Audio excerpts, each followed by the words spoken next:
Thank you, Mr. Speaker, and thank you to my colleague for yielding. I rise today in strong opposition to H.R. 161, the so-called Natural Gas Pipeline Permitting Reform Act. My home state of Massachusetts, like many areas around the country, faces serious energy challenges. We need careful and strategic long-term planning in order to lower energy prices and increase reliability. And increasing access to additional sources of natural gas could help address some of New England's energy challenges, including energy prices, which have historically been above the national average. However, this legislation would move us in the wrong direction.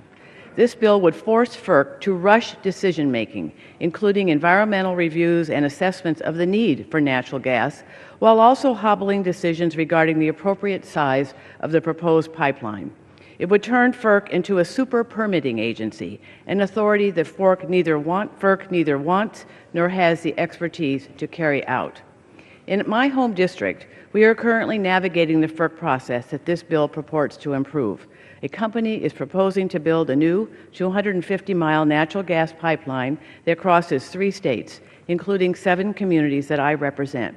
I have heard from hundreds of my constituents expressing their concerns with this project. Construction of the pipeline could jeopardize local wildlife and will impact both state and federally designated conservation lands, as well as Massachusetts' scarce farmland. Thanks to extensive public review and input, the pipeline route has already been adjusted to minimize some of the environmental impacts, but there are still many outstanding concerns that deserve careful scrutiny. The proposed route still passes through local farmland, parks, wildlife management areas, wetlands, near schools, and across drinking water supplies. My constituents have been grateful for a process that has given them the time to provide input. This bill would short-circuit that process and shortchange my constituents' right to be heard. I proposed an amendment to this legislation with my colleague, Mr. McGovern, that would exempt any pipeline from the arbitrary timelines established in the bill if the proposed route crosses federal, state, or local land designated for conservation or recreation.